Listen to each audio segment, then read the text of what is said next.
biar semangat. Lebih meriah lagi tepuk tangannya ya. Biar yang di rumah juga jadi semangat juga belajarnya ya. Buat jamaah Islam Tindak yang dirahmati Allah yang di rumah juga. Ya hari ini Masya Allah luar biasa kita masih membahas tentang tema yang luar biasa juga. Temanya adalah keajaiban dalam Al-Quran. Bukti bukan buatan manusia. Alhamdulillah. Jamaah. Saya mau panggil guru kita nih Habib Usman, mohon izin Bib. Wah ini nih Bib, luar biasa. Jadi ini bicara masalah tentang Al-Quran. Ternyata ya banyak hal ajaib yang terjadi di sana. Kalau kita bicara jumlah tentang Al-Quran itu grafisnya dan lain-lain. Itu katanya ada menunjukkan sesuatu yang menunjukkan lafaz Allah. Nah ini ada sebuah tayangan nih buat jamaah Islam itu indah yang tentang Masya Allah banget ya. Sebuah Al-Quran abad 18 tampak di kota Mekah ketika ditekan halamannya. Maksudnya seperti apa? Ini dia nih tayangannya.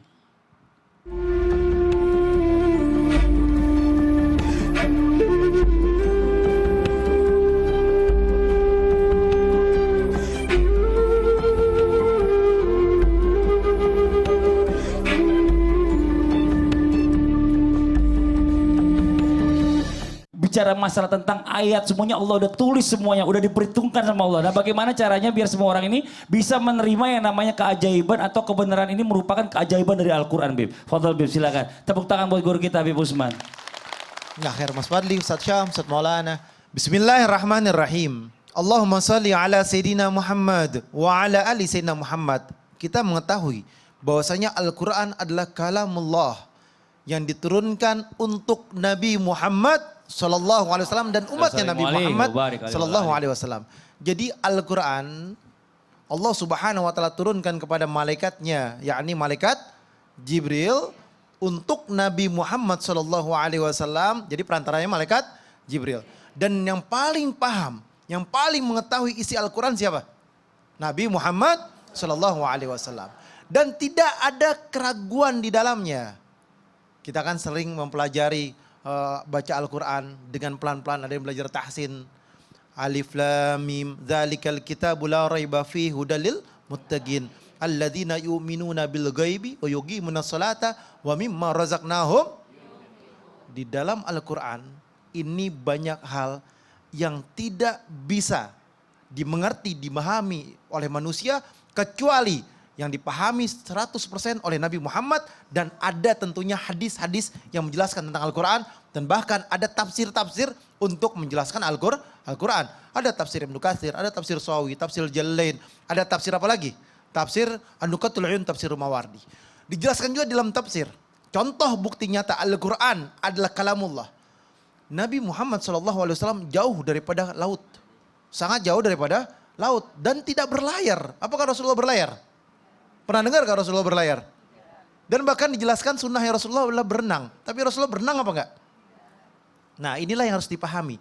Bertemunya antara air laut ya kan, dengan air tawar. Ini adalah firman Allah yang ada dalam Al-Quran. Dan bukti nyata. Ada bukti yang lebih dahsyat lagi.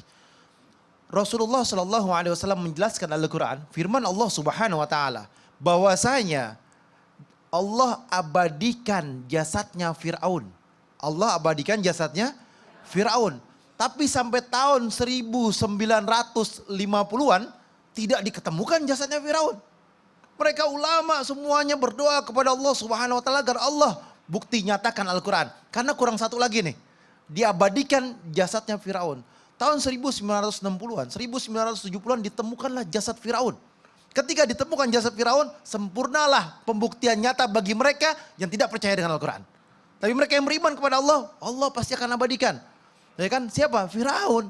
Maka jelas bahwasanya Fir'aun diabadikan oleh Allah, ditemukanlah oleh mereka ahli-ahli arkeologi dan lain sebagainya. Dan ketika ditemukan Fir'aun, diabadikan ini manusia yang ngaku dirinya Tuhan, yaitu Raja Ramses yang pertama. Mengaku dirinya Tuhan. Bahwasanya diabadikan oleh Allah, Fir'aun meninggal dalam keadaan stres. Kebanyakan minum air apa? Air laut. Dan air laut yaitu adalah air tawar yang mempunyai zat garam tertinggi sehingga jasadnya abadi. Ini merupakan apa? Merupakan bukti bahwasanya Al-Quran memiliki apa? Memiliki bukti yang kuat dari Allah Subhanahu Wa Taala, bukan dari makhluk atau daripada manusia. Dan tadi disampaikan oleh Ustaz Syam Bahwasanya apa? Al-Quran adalah firman Allah dan Allah yang akan menjaganya. Jadi mau dirubah kayak gimana pun ayatnya, mau dirubah barisnya, hurufnya atau apapunnya, maka Allah Subhanahu wa taala menjaga. Nggak akan hilang satu huruf dari Al-Quran, nggak akan hilang daripada ayat Al-Quran, mau dipalsukan, maka semuanya apa? Maka semuanya dijaga oleh Dijaga Allah. oleh Allah. Ini ada sebuah ini nih, tayangan juga coba kita lihat sama-sama ada grafiknya ya. Kalau dalam Al-Quran itu bisa muncul lafaz Allah. Coba kita kasih lihat teman-teman nih. Ini ada grafiknya mana You know, coba. in the Quran, there are 114 surahs.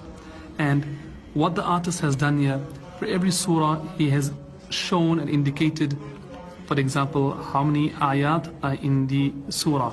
For example, in Surah Fatiha, there are 7 ayat, and he's now placed a dot there. Surah Baqarah is 286 ayat, and Alhamdulillah, he's placed a dot there.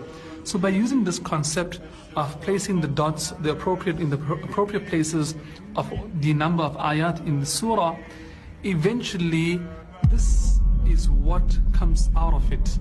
The name of Allah subhanahu wa ta'ala, Allahu Akbar, totally unique, mashallah. Allahu Akbar, Masya Allah. Nah Allahumma itu sholli ala Muhammad. bukannya settingan manusia ya jamaah ya. Ini bener-bener nih manusia ini mencari. Bukannya cocok logi. Ternyata dipakein ilmu lagi. Betul. Ternyata membentuk grafis. Betul, yang grafis melatih dari Allah Quran lafaznya. surat Al-Baqarah sampai habis itu adalah kalimatnya Allah. Masya Allah. Bib, makasih banyak atas penjelasannya. Kita masuk dulu ke segmen Tanya Dong Ustadz. Kami semua tanya dong Ustadz. Oke, yang mau tanya boleh silakan. Angkat tangannya Ibu. Mana? Oh, yang sini dulu nih. Yang deket-deket dulu. Silakan Ibu, izin. Iya.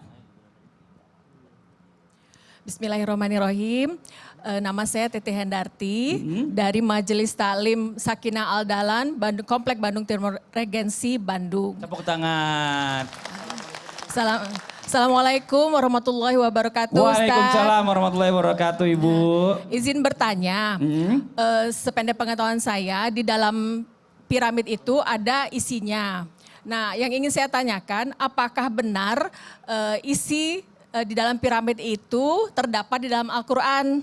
Terima kasih. Assalamualaikum warahmatullahi wabarakatuh. Waalaikumsalam warahmatullahi wabarakatuh. Terima kasih banyak Ibu. Masya Allah, tabarakallah, diantara Masya Allah mujizat Al-Quran memberikan bukti bahwa Al-Quran itu bukan buatan manusia. Ternyata tadi sudah dijelaskan oleh Habib bahwa Nabi tidak pernah berlayar, Nabi tidak pernah pergi lihat piramid, tapi Nabi menjelaskan lewat Al-Quran. Nih, bahkan dijelaskan dalam surah Al-Qasas ayat 38, dan Fir'aun berkata, hai pembesar kaumku, aku tidak mengetahui Tuhan bagimu selain aku, maka bakarlah Hamam untukku tanah liat. Itu bagian daripada bahan daripada pembuatan daripada piramid. Nah, kemudian buatkanlah ini, coba lihat ini, coba lihat gambarnya. Oh iya, wih, luar biasa Ustadz Maulana bawa gambar. Bukan. Jelasin dong gambarnya, jangan cuma dilihat doang. Jadi di antara batu-batu yang ada di piramid itu ternyata diteliti 14 abad yang lalu itu dibuatnya, di Al-Quran turun dijelaskan bahwa piramid itu selain ada batu-batu yang dari gunung, ada juga batu yang dari tanah liat yang dibuat untuk rangkaian daripada pembuatan daripada piramid itu. Karena Fir'aun dalam Al-Quran surah Al-Qasas ayat 38 meminta kepada Hamam untuk bakar tanah liat supaya ditumpuk menjadi piramid, karena saya mau naik ke atas mau lihat Tuhannya Musa. Jadi ini luar biasa, penjelasan yang luar biasa. Setelah diteliti ternyata dalam rangkaian batu-batu yang disusun untuk jadi piramid, ternyata ada bahannya itu dari tanah liat yang dibakar. Maka sesungguhnya benar-benar bahwa dia termasuk orang-orang pendusta. Itu yang disebutkan dalam surah Al-Qasas, bahwa rangkaian batu-batu yang disusun-susun itu ternyata diteliti, ternyata ada batu murni, tapi ada batu dari tanah liat yang dibakar dengan kapasitas yang luar biasa. Itulah hebatnya. Padahal Nabi tidak pernah ke sana. Berarti Al-Quran bukan buatan Rasulullah, tapi langsung dari Allah, Dari Allah. untuk menjelaskan. Luar biasa. Ayo kita kasih kesempatan lagi jamaah yang mau nanya lagi boleh silakan angkat tangannya. Ayo Ibu. Sini lagi ya. Silakan nih yang tengah nih. Silakan Ibu. Izin. Bismillahirrahmanirrahim. Assalamualaikum warahmatullahi wabarakatuh. Waalaikumsalam warahmatullahi wabarakatuh. Nama saya Susanti Hadianti dari MT Sakinah Al-Da'lan. Ada nanya alamat teman-teman kayaknya masih nyasar Ibu ya. Tepuk tangan mau Ibu Susanti ya. Silakan Ibu pertanyaannya. Punten Afwan mau bertanya kepada Ustadz Syam. Ustadz Syam boleh. Siap, yang Teh. muda, yang muda jawab yang muda. Oke. Iya. Ustadz tahu kan ya yang perbedaan air laut yang menyatu tapi tidak bersatu gitu. Tidak pernah Menyatu bisa tapi tidak menyatu. bersatu. Ya. Keren Iya. juga bahasanya. Itu kayak cinta yang tidak pernah bersatu. Asik. Oke. Iya, terus Bu? Dipisahkan oleh Nah, itu. dinding. Nah itu memang merupakan bukti nyata keajaiban Allah di dalam Al-Quran. Tolong jelaskan lebih dalam. Oh lagi. minta dijelaskan lebih dalam.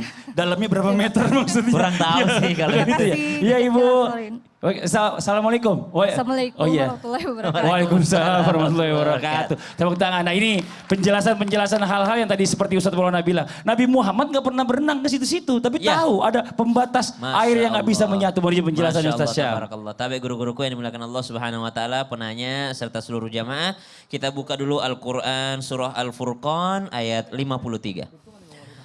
A'udzu billahi minasy syaithanir rajim. Allah. وهو الذي مرج البحرين هذا عذب فرات وهذا ملح أجاج هذا عذب فرات وهذا ملح أجاج وجعل بينهما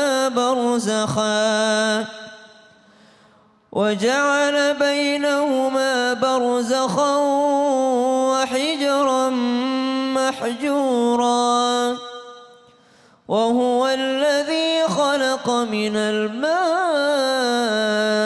بشرا فجعله نسبا وصهرا وكان ربك قديرا.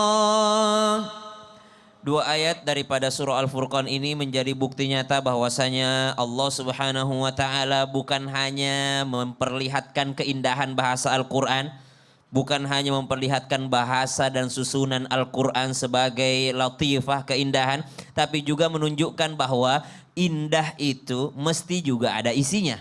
Sebagaimana orang-orang Arab pada saat itu berlomba-lomba membuat syair-syair yang indah tapi belum tentu ada isinya. Allah Subhanahu wa taala menurunkan Al-Qur'an dengan segala keindahannya namun isinya ilmu semua. Subhanallah. Dalam ayat ini Allah Subhanahu wa taala sebutkan tentang barzakha. Apa barzakha? Barzakha itu dinding pemisah. Dinding pemisah antara air laut dan juga air tawar itu ada dinding pemisahnya. Bahkan di dalam Al-Quran surah Ar-Rahman yang sering kita bacakan. Bainahuma barzakhun la yabghiyan. Fabi'ayyi ala'i rabbikuma tukadziban. Bahkan ini disebut sebagai nikmat Allah yang jangan sampai kita dustakan. Kenapa? Bayangin kalau semuanya tercampur air laut. Kita mau minum apa? Tidak ada air tawar. Sedangkan Allah Subhanahu wa taala dengan kemukjizatan Al-Quran telah dijelaskan kepada kita bahwa di antaranya ada dinding pemisahnya. Ternyata Allah Subhanahu wa taala memberikan dinding pemisah yang mana dinding pemisah itu mustahil buatan manusia. Pasti itu adalah daripada tangan yang maha kuasa yaitu Allah Subhanahu wa taala. Bahasanya namanya dinding pemisahnya itu namanya barzakh. Ibu pernah dengar alam barzakh? Alam barzakh itu apa? Alam pemisah. Pemisah dari mana? Pemisah dari dunia dan akhirat. Jadi kita akan dibawa nanti ke alam barzakh itu dipisahkan dari kehidupan dunia tapi belum masuk juga kehidupan akhirat. Kalau ini pendapat yang pertama, berarti alam barzakh itu antara batasnya nih. Batas dunia dengan akhirat kita berada di tengah-tengah. Kapan kita masuk ke akhirat? Kalau dunia sudah kiamat. Sekarang belum masuk ke akhirat. Kenapa? Dunia belum kiamat. Maka ternyata Allah Subhanahu wa taala dengan segala keindahan dan kemukjizatan Al-Quran Dahulu orang-orang Arab mungkin ketika mendengarkan ayat ini dibacakan oleh baginda Nabi SAW, mereka tidak percaya. Apa sih maksudnya ini? Ada pemisah antara air laut dengan air tawar, air asin dengan air tawar. Apa sih maksudnya ini? Nggak masuk akal ini. Tapi di zaman sekarang telah ditemukan bahwasanya ada pemisah yang jelas-jelas memisahkan antara air tawar dengan air laut. Dan itu menambah keyakinan kita terhadap kemukjizatan Masya Allah. Al-Quran. Sangat rugi ketika kita tidak mau mempelajari Al-Quran. Harusnya kita semakin beriman ya. Oke, satu lagi nih buat jamaah yang mau nanya silakan angkat tangannya. Ayo boleh dari sini deh nih. Ya gantian tadi bawah, tengah, atas. Sekarang dari atas boleh, silakan Ibu. Bismillahirrahmanirrahim. Assalamualaikum warahmatullahi wabarakatuh. Waalaikumsalam warahmatullahi wabarakatuh.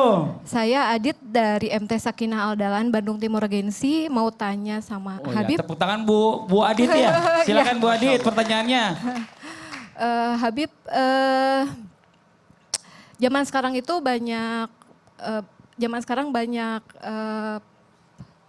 ilmuwan yang prediksi otak, daya otak manusia dan hewan. Yang saya tanyakan,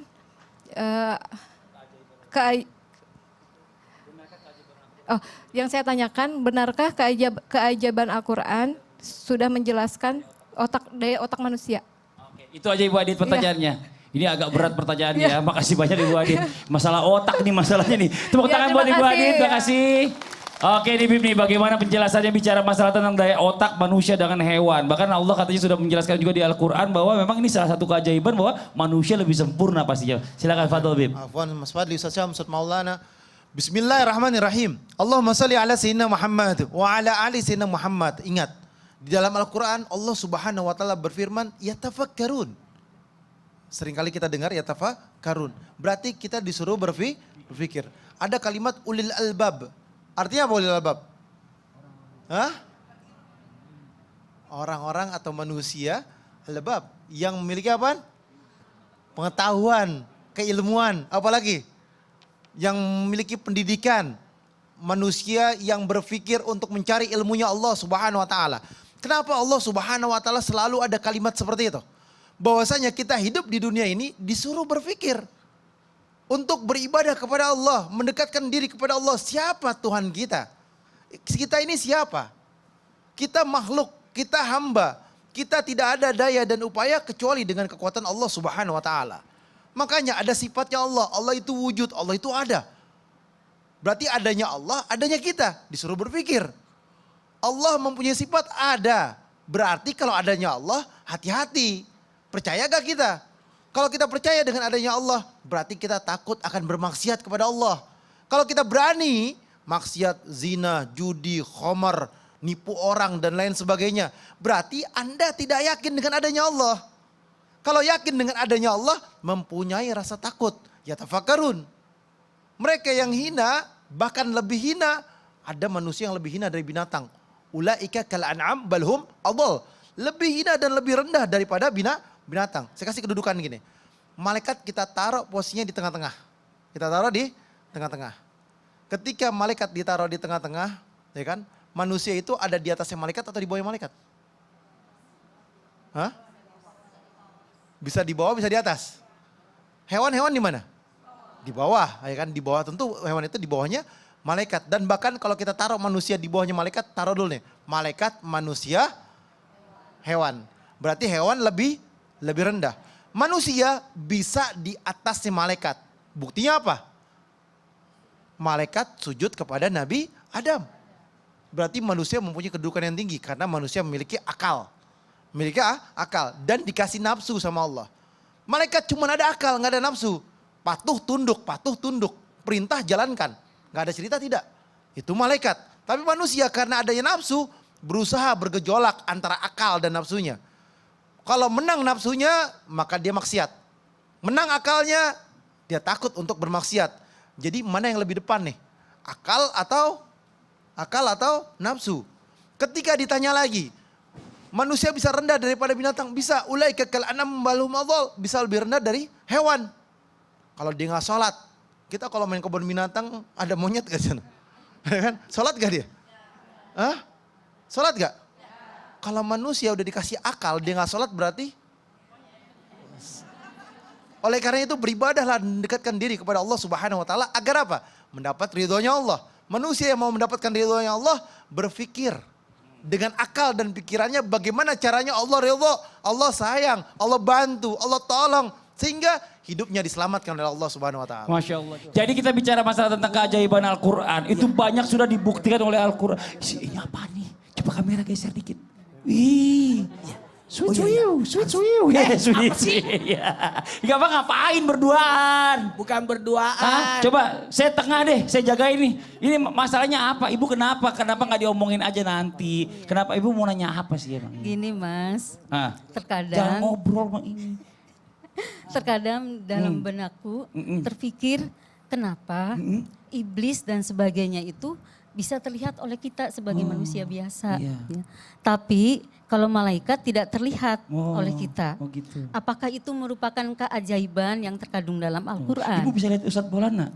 Karena saya kan manusia. Sesama manusia. Tadi ibu bisa lihat iblis juga soalnya. Kita nggak tahu. Nanti kita jelasin lagi aja ya. Setelah yang satu ini yang di rumah, jangan kemana-mana dulu. Tetap di Suami Itu Indah. Jamaah. Oh jamaah. Alhamdulillah.